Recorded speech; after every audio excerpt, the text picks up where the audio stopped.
superhero movies have come a very long way. We've seen things like... I'm gonna need chocolate for this one. Oh god, okay. We've seen pieces of garbage like Judge Dredd. Let's see, we've seen things like Judge Dredd. Or Flash Gordon. Or even Swamp Thing in 2005. Swamp Thing. Blade Trinity in 03, which we are never touching. And now, most superhero movies are of a higher standard of quality that both cater to the fans of the comic books well enough, and can get across to a general audience. All within a 3-hour span, typically. Well, all within a 2 to 2.5 hour span. Now, this isn't one of those movies. This is a sequel to a film that we also happened to look at one time when we were staying in my place. Alright, so that's why I thought it couldn't be better. Today we are reviewing the one, the only, the best comedy of 2016, Batman v Superman! I'm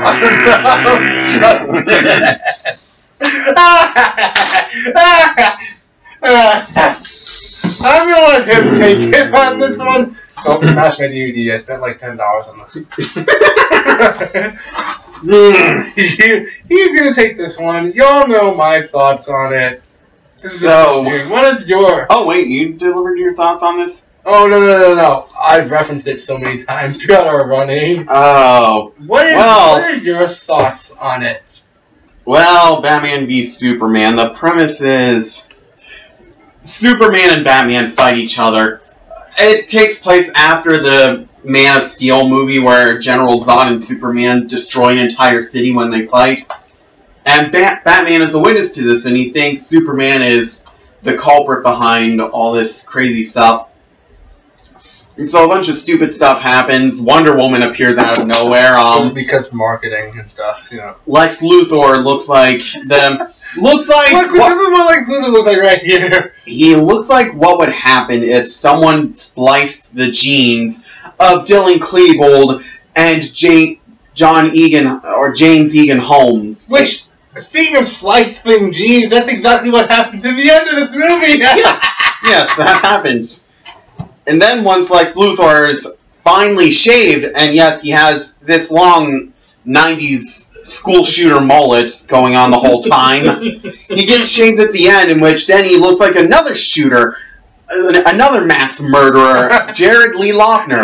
No, I think that the creators behind this movie really didn't know what they were doing with Lex Luthor's character. I don't know if they were trying to make a superhero movie or an episode of Criminal Minds in any of the scenes with Lex Luthor in. See, and that's my thing, like, first, this is not a movie. This is a series of scenes that connect to several stories that have nothing to do with each other. Nothing at all. Oh my god! Ben Affleck. Batfleck. First, this is a terrible... Okay, again, this is not a movie. Batfleck's story is... He saw two beings flying around the sky. He's like, okay, this isn't good. But I am also trying to find this white Portuguese guy that turns out to be a boat. A boat. That Lex Luthor uses to transport kryptonite. Which, by the way, kryptonite is looks like green meth or green marijuana the whole time. Okay. Kryptonite is never named here. Ever. Oh, it isn't? No. Maybe it was mentioned once. But... Okay, so they are kind of connected, but only in the loosest of ways. Okay, so Batman and Lex Luthor's stories are connected by a shoestring strand. Superman is in a completely different story. Yeah. Superman's not connected to any of this. No. And neither is Wonder Woman. Oh my god. Superman... Okay. Man of Steel had issues. I've come to respect it for its good qualities. And when this was coming out, I was excited. I was like, alright, Batman, whatever. I have a Batman that I like. As long as they can make Superman's story interesting, I'm good. Superman's story is kind of interesting. Yeah. It has the potential to be. But it's pushed to the side. Just this move. This clusterfuck of ideas. It goes nowhere. It just goes nowhere. Oh, and Lois Lane gets kidnapped by African ISIS or Boko Haram or someone. Okay, so the inciting event of this story is... Okay. Lois Lane and that guy who got shot was Jimmy Olsen, by the way, even though they never mentioned it by name. The internet said he was Jimmy Olsen, so he is. Alright. She goes to Africa for reasons. And apparently they were trying to make this movie realistic. If it was realistic, that guy would have been beheaded, not shot. Get your terrorism correctly. Oh my god. We're making fun of the movie for not doing terrorism, right? Oh my god. Okay. Yeah, let's talk about that first, actually. DC said, Marvel's too kiddish. We're going to make ours dark and realistic. Marvel, too kiddish. Marvel is more realistic than you in every single one of its movies in its universe. For a while, I didn't like Marvel because I thought Marvel was too dark. No! Marvel's light as a feather compared to this. Wow. The reactions I'm having right now are pretty much what I can say about this movie. What? Just wow. I mean, no, this is like not even... The editing here is awful. Like, there is no editing in this movie. Zack Snyder. It's like literally they just shot... I feel like they literally just shot the scenes and put them in whatever order sounded good when the drunk editor was doing his job. Okay, you've seen some of our skits that we've done over the years. Those were more coherent. Kinda. Sorta. No, ours were more coherent. Yeah. This movie jumps from scene to scene to scene.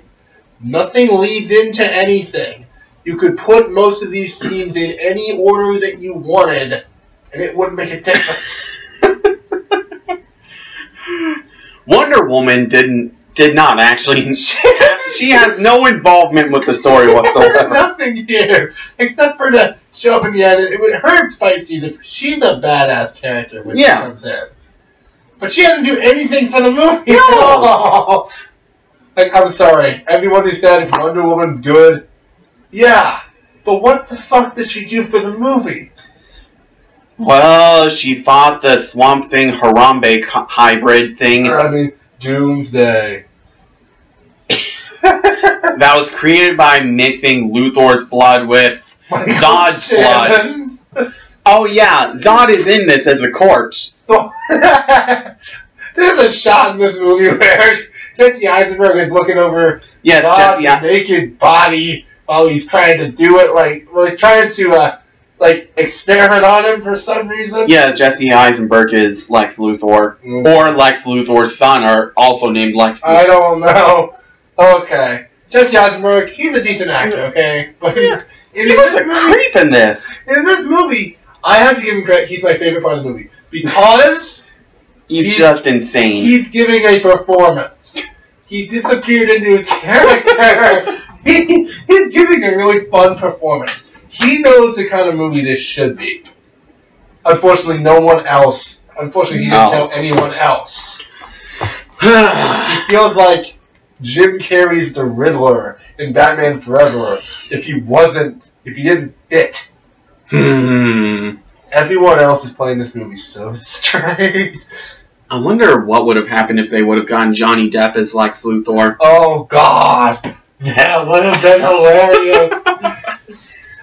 Oh my god. Because he was pretty much... Because Eisenberg was pretty much Johnny Depping his performance. Oh yeah, he was Johnny Depping it, you know. Without the makeup cosplay stuff. Oh my god. You know what? Just look at what Jesse Eisenberg looks like. Look at it.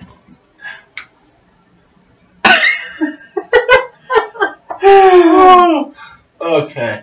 So, Amy Adams is in this movie. Wait, who's she? Oh, Superman's girlfriend. Oh, Lois. Her only function in this movie is to be saved and do really stupid stuff. Mm-hmm. This movie's been out for years. For a year. Everyone's reviewed it, so we're just going to spoil this. Okay. At the end of this movie... He dies. Superman dies. Oh. Dies. Because... Yeah. Okay. But there's stuff that happens beforehand. Okay, so Lex Luthor kidnaps Superman's mother, Earth Mother, Martha. Whatever. His Earth Mother, Martha, and says that if he wants to save her, he has to fight the Batman. Which, okay, first, 5 seconds before that, he flew from Antarctica to save a falling Lois Lane. There is no fucking way he could have known that Lois Lane was in trouble. At all. Like, his boner must have pointed up like, boom, she's in trouble. The only Lois Lane is the only person that Superman saves in this entire movie. Mm-hmm. Like... Well, the city gets destroyed. Lois is okay, it's alright. There's a Superman memorial erected in which some guy who lost his legs vandalized it. For no reason. Batman decides to go on a anti-Superman revenge mission or something. And then they start fighting, and Superman's wearing this ridiculous bat costume that makes him sound like some sort of Terminator thing. Batman. You said Superman is wearing a ridiculous bat costume. Okay, Batman is wearing it. That would have been even funnier if Superman fought Batman with Batman's equipment. So they fight. Meanwhile, Batman has some sort of kryptonite spear or something that he got from up his ass. But then Superman, when he's about to die, tells Batman, "Find save Martha." And then it goes to flashbacks, which actually played at the beginning of the movie. Which, okay, guys, I would have liked those flashbacks if they had only played there. When they play at the beginning, it is so obvious they're going to come back into play later. Turns out Batman's mother, who ended up dying... Duh, because we need to see that again. Does anyone else here on this entire internet care that Batman's parents died at this point? Because I don't. Yeah, at the beginning it shows his parents being buried and... Dead, and in art-housey, annoying slow-mo, and then the bats lift him up like the fallen Christ! Yeah. In the first 5 minutes of this movie, it tells you I'm stupid. And Batman also has several nightmares throughout. It don't mean anything to this movie. Exactly, so then it turns out Batman decides to stop attacking because guess what? His mother was named Martha too. Which, by the way, every person in the world knows. Okay, not every person, but still. What they're trying to go for here is Batman has seen Superman as an alien. Okay. And the reason why he doesn't kill him, supposedly, is because, oh my god, he has a mommy, he's a human too. That's what they want you to do.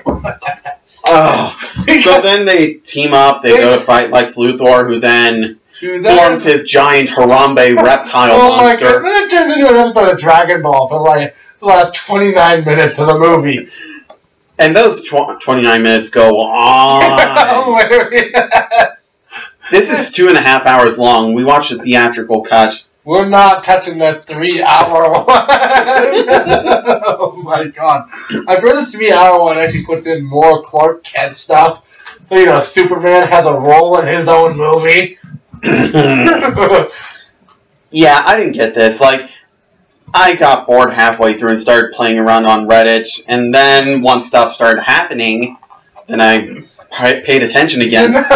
That's a problem that's a problem if your movie makes you want to play around on Reddit for 20 minutes. On Reddit. Oh my god. It got really boring in the middle. Well, yeah, it's like, the beginning of it is like, the beginning isn't, okay, all this is bad, but the opening scene of it, like seeing Bruce Wayne running, the beginning of it opens in its sheer lunacy. Yeah. It's unhousey, slow-mo garbage of Bruce Wayne's parents getting shot, and then it goes to 18 months, several years later, to Metropolis in the climax of Man of Steel, when mankind is introduced to the Superman. The Superman. Oh, and Lawrence Fishburne works as a news editor guy or whatever. Okay, Lawrence Fishburne, get a better agent. Like, dude, you're such a good actor. You do nothing. You could have been edited out of this movie, and nothing would have been lost. Wonder Woman could have been edited out and been no loss. But okay, money. The ending. She's needed for the ending of the movie. Yeah, that's about it. They needed to figure out a way to write her in more. Yeah, it's like she's in like, what, 5 scenes in this 2.5-hour movie? It's like when he plays Super Smash Bros. Brawl in the subspace of Missiary, and Sonic all of a sudden just shows up for the final boss. That happens? Yes. Oh my god! Yes, that happens. It's like the characters are about to fight the final boss after going through the whole subspace emissary maze. And then this movie is a subspace emissary maze. And then Sonic just jumps Hey guys, I'm here! And then the final boss happens. That's... Okay, and then again, this whole thing, it's trying to be like a political movie for half of it, and it doesn't understand how poetry form. Oh my god. That movie like Neil deGrasse Tyson just be... Oh yeah, Anderson Cooper is all... Anderson Cooper is on CNN. Anderson Cooper is no longer on there. So the movie's already dated. I didn't know he wasn't on CNN anymore. Really, it's like Anderson Cooper 360 got canceled because he said something bad about Americans or something. Oh. So it's already dated. The movie's already dated. Wow. Okay. Neil deGrasse Tyson, Anderson Cooper, Nancy Grace is in here for 10 seconds.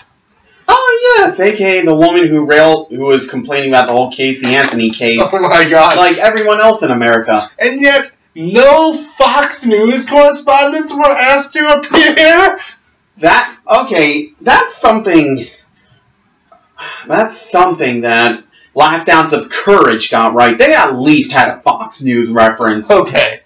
Fox News would be all over something like this if it actually happened. If they really wanted to be up with the modern times, they should have had something from Alex Jones and InfoWars. Alex Jones would have been all like, that kryptonite is turning us into homosexuals, or blah, blah, blah, blah, blah, or illegal immigrants are using kryptonite. Oh my god. That would have been so funny. I bet they asked him and he said no after reading the script. It would have fit. See, the movie has moments where you're like, this is almost realistic. And then it's like, no. No. And then, every Batman sequence isn't realistic. He's either sitting around in his danky Batcave, which looks like a high school set, or he's in his dumb-looking Batsuit. Oh my god, this Batman. The one that makes him look like Terminator or something. Or Megatron Jr. or some stupid... His voice sounds like a Transformer. I'm sorry, it's like... I can't... Even when he's not in the Transformer suit, his voice sounds robotic. Mm-hmm. It's like, every Batman changes their voice. Because he doesn't want to know that people know he's Bruce Wayne. I'm Batman. Do you bleed? You will. It's like, no, you won't. That Tootsie. You know what? That would have been so great. During this movie, even the Lego Batman movie referenced that. You know what, man? This is just funny. This is one of the best comedies ever made. This is the movie that you show your editing class when you're having a class on editing, because it's like how exactly not to do it. Oh, Zack Snyder. Oh, Zacky. You suck as a director. From the director of 300. Which is a terrible movie! We were going to look at that a long time ago. And never happened. Oh well. Whatever. The only memorable part is kicking people down wells. I'm sorry. Zack Snyder's a terrible director. He cannot get good performances out of actors to save his life. He does not know how to direct a scene. Every scene in this movie is shot with close-ups, and no shot lasts for more than like 8 seconds. Yeah, that's a problem. There is no visual storytelling here at all. Film's a visual medium, damn it. You tell stories with your images. Not by having your characters talk to me the entire time. Oh yeah, Superman dies at the end after fighting the Harambe monster. After the Harambe went Super Saiyan and almost took out the power in the city. And so there's 2 funerals. There's the funeral for Superman that the city is holding, even though it is revealed that it's just an empty box. And the funeral for Clark Kent held in the middle of Nowheresville. Smallville, actually. Smallville. Oh, yeah, Smallville. That's the name of his town. But the problem is that they have 2 separate articles. One for Superman's death, and oh yeah, Superman dead. That's not a headline.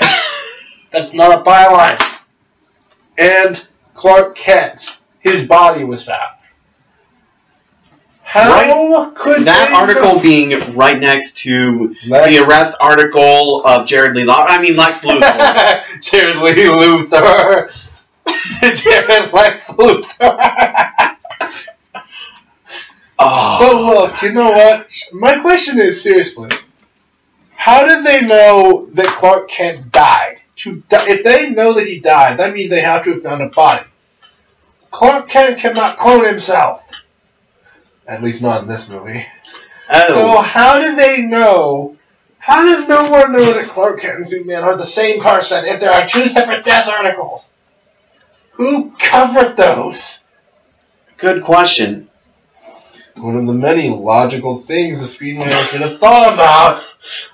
Oh, and then at the very end, Lois throws some dirt on his coffin. Then all of a sudden you see that dirt start to float. And then end the film. Oh, but there's also this thing in which Batman goes into Lex Luthor's prison cell and he goes to brand him. And then he's like, nah, I ain't gonna do that. And then Lex Luthor starts going all Criminal Minds batshit insane. No, I'm not kidding. It literally... Ding! It literally felt like a Criminal Minds opening. It literally felt like a Criminal Minds opening. And he did that for like a minute. A minute of dinging. Like, really? I get it. Ding, ding, ding-a-ling, you idiot. Like, I just cannot believe that Warner Bros. Would release this in this state. I don't know what gave them the idea to model... Did they really model Lex Luthor after different mass murderers? Because that's what it feels like. I mean, okay, some people thought that he had autism, and I was like, no! Autistics are not like this. They're not crazy people who kidnap people's moms, somehow. With not just in of itself, now, if there's other compounding factors, but that's a different topic for a different time. But look, people thought he had autism because he talked strangely, and had no social skills, and I was like... And had a thing for Jolly Ranchers. No. Okay. Yeah, that's the thing. That Jolly Rancher scene was so funny. He just puts the Jolly Rancher in the politician's mouth. It's like, really? And it just came out of left field. The entire movie comes out of left field. Oh. Left field didn't have any more left to give it field to. You know? Every actor is wasted in this movie. Yeah. I think both they're wasted in their talents and they're wasted in their fucking drinking before the takes. Because no one's a good actor. Ben Affleck was bored out of his mind half the movie. General Zod wasn't that bad in acting. He was dead. What a dead guy's the best actor in your movie. Again, Jesse Eisenberg had energy to him. I gotta give him that. It was totally misplaced, but it was there. And to think that this exists in the same universe as Suicide Squad. Oh my god. Oh man. They put the trailer for Suicide Squad on this disc. Yeah. Because they want you to know this is the kind of universe you're in. It's the exact opposite. Suicide Squad isn't the happiest movie in the world. It's serious. And it's funny, too. It's like stereo funny. Yeah, the character development there is shite, too. It's funnier, though. It's lighter. I think it's supposed to be a comedy. It's not a comedy, really. It's a dark comedy with serious things going on. Like, the tone isn't always like that. This one's not supposed to be a comedy. And it is. Oh my god, this is the best comedy of 2016 because everyone in this movie is playing it so straight, except for Jesse Eisenberg, who didn't get the message that it was a drama. Like, the scene where I gave up on the movie, though, in the theater when I saw it, was... There were 2 points for me where I just said, I give up. And the first one was the scene where... Actually, no, the one point where I gave up said, I cannot even continue to believe this is a real movie anymore. Is when Wonder Woman just gets a file from Batman that has conveniently all the Justice League people on it. Yeah. That Lex Luthor knows about. Yeah, they have The Flash, which hasn't had a movie yet. Oh, no. He's coming in 2018. There's also WWE. I mean, Wonder Woman. Wonder Woman. The Wonder Woman. They look exactly the same. Like, how come WWE hasn't sued? Well, because WWE logo has an E in it. That's hilarious, though. And they have Khal Drogo. I mean, Aquaman. That's not been a movie. Oh, Aquaman's coming. Aquaman's coming. Cyborg, I think his cutscene was so awful I couldn't even tell who the main character was supposed to be in that scene. And these movies are all going to be in the same universe. Yeah. Don't tell me they're all going to happen at the same exact time. No, and that's the thing. That's the thing that I like about this universe that Marvel doesn't do. Which, hold on. The reason why, the one thing DC does that Marvel doesn't is every movie, every poorly constructed, terribly executed, potential unusing piece of shite leads into the next one.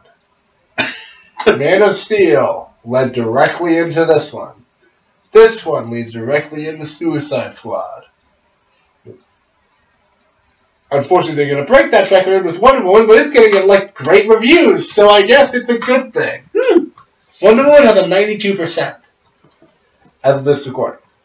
This movie had a 27. So I don't know if they had a massive overhaul over at DC. I hope to God they did. But this is just awful. This is something... You don't need it. You don't need it. You don't need to drink with this. You really don't. Because if you do, you're just going to be rolling on the floor.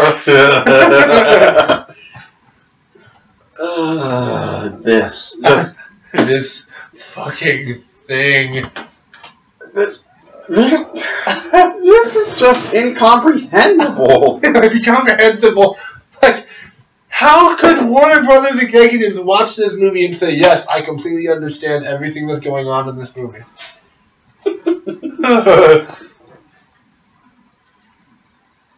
Who's the guy that looks like Mitt Romney on the back of this cover next to Lex Luthor? What? That's Ben Affleck! Oh. Mitt Romney. Oh my god. Yeah, I'm framing this movie where Ben Affleck looks like Mitt Romney. I bet Mitt Romney as Batman would have been a better Batman than this guy. Well, Nicolas Cage was once considered for Superman. Oh my, not in this universe, thankfully. That Man of Steel was Nick Cage. Russell Crowe is Nick Cage's father. So, okay. Let's talk about ratings. Oh my god. Okay. How do you rate something that isn't a movie? This isn't a movie! It's a series of scenes with famous people in them saying lines. Badly. No, yeah. Let's talk about one last thing. Oh, yeah. Superman goes to court. Because people are accusing him of war crimes. Which he so obviously did not commit, but the movie doesn't commit enough to that. So, in the most interesting scene in the movie, like the most legit interesting scene in the movie, to me, Superman flies to court to speak to Senator Holly Hunter, who was literally the only interesting character in this movie. So, of course, they blew her up. Oh, that was her? Yeah, that was Mrs. Incredible, with the horrible plastic surgery and all. Oh. She had a god-awful facelift going on. It was like, I couldn't believe it. You know, Holly Hunter and Jesse Eisenberg are the only ones in this movie who seem dedicated to what they're doing. The senator, who he was creeping on with this whole time, where he looked like he wanted to like have sex with her or something. Yeah, or put her on his next serial killer list. There's a scene where he's like talking to her in his office about like God. Oh wait, no. I'm sorry. There is one other thing we have to discuss because this is the biggest fuck you to religious people ever. Yeah. God does not work like this movie thinks he or she works. Okay, so Lex Luthor keeps referring to Superman as a god, and he realizes, and he likes the poetry of a man fighting God, that is, Batman fighting Superman, and then when he creates his Harambe Kryptonian monster... That looks like this. Yes. He decides, he sees it as the one thing that can beat a god, that is a devil, only if he's specifically referring to Christian theology, which, because this is a Western production, is probably assuming so. In Christian theology, God will always win. You can't defeat God with the devil, with Satan, because Satan is technically a fallen angel. An angel is lesser than God, even if they are rebelling against God. So... This movie doesn't understand theology or God at all. The fact that we're discussing theology of Superman movie. Oh no! Superman's always been a Christ-like figure. He's always been that. But this movie just grossly twists that. There's two hilarious instances of Jesus symbolism here. One where he's up in space. He's recharging himself with the sun for like 25 minutes while Batman's getting his ass kicked by Doomsday. And another when he falls after defeating Doomsday. And dies. Conveniently in the Christ position. Oh my god! And don't forget the very end, before the credits go, where on the third day, Superman shall rise again. I mean, God shall rise again. Jesus shall rise again. Oh my god. Oh my god. This is so stupid. And the problem with this is that it takes itself so seriously. This thinks it's like the Citizen Kane of superhero movies. It thinks it is. This movie thinks it's saying things that are revolutionary. It's not. It's really not. It's saying things and suggesting shit that I knew when I was 10. Like, how would Batman, who would win, Batman or Superman? If Batman had kryptonite, Superman would be screwed. Otherwise, Superman wins, because Batman has no superpowers.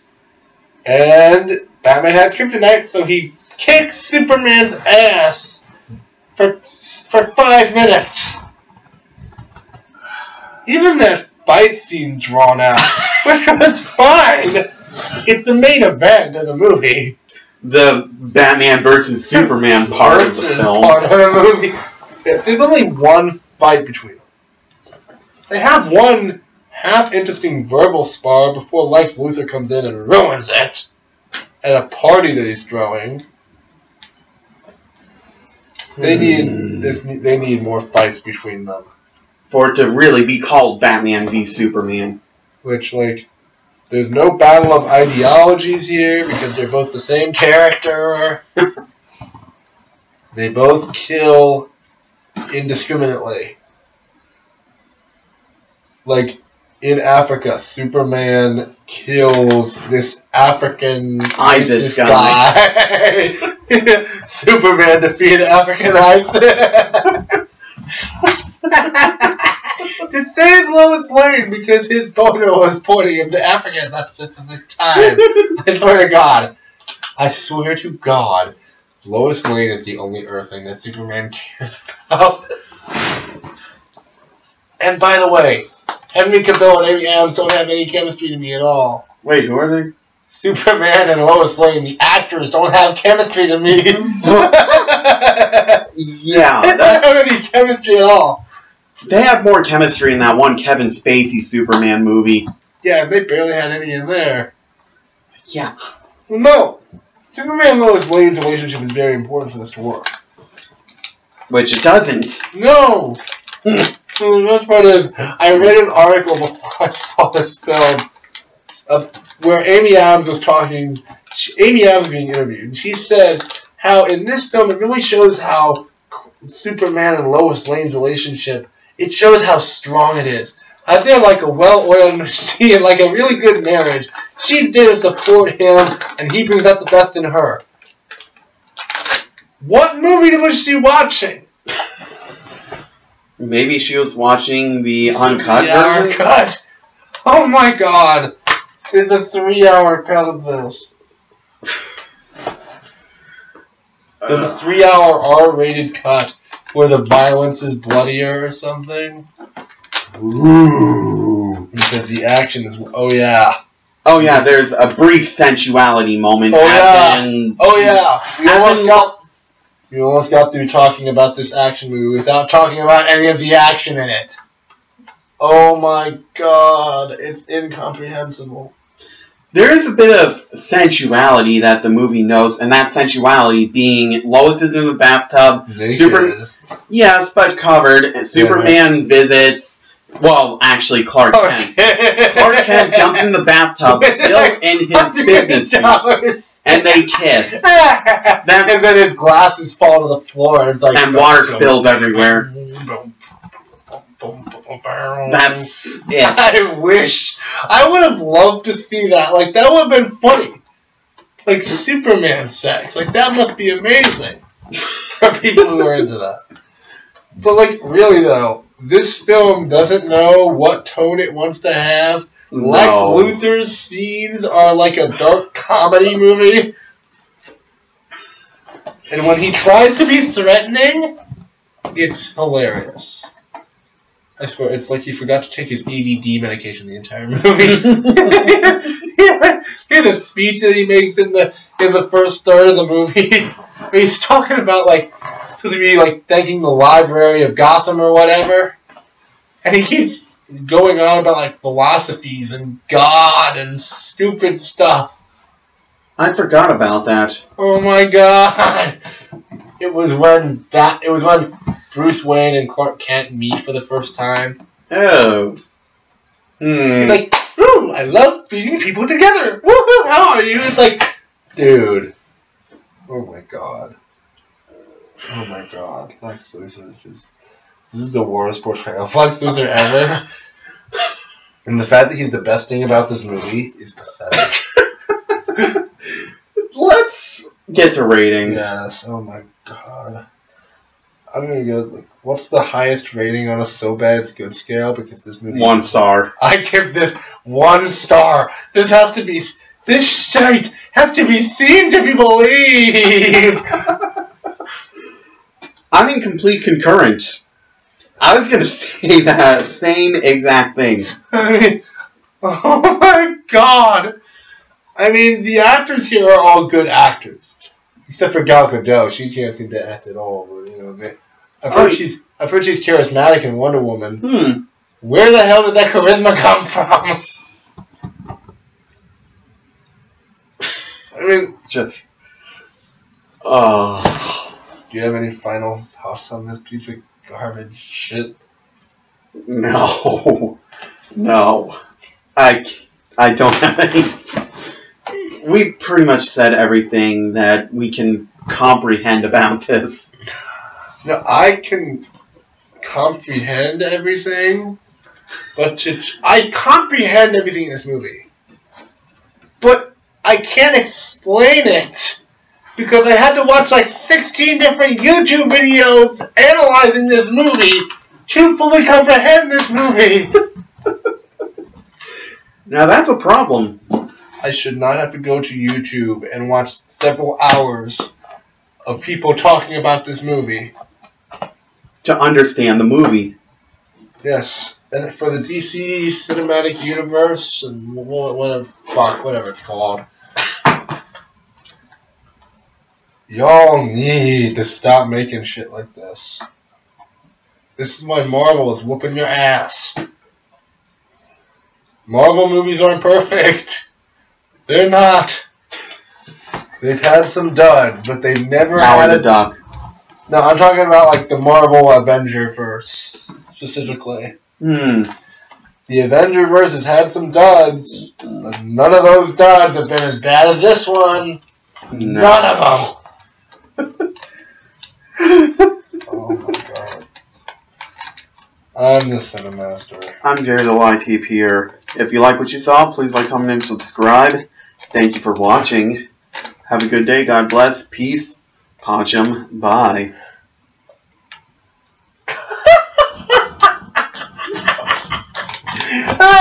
You're never going to get over my outro. Oh, no. No, I'm just still laughing about this movie still, you know? Alright, bye. Bye.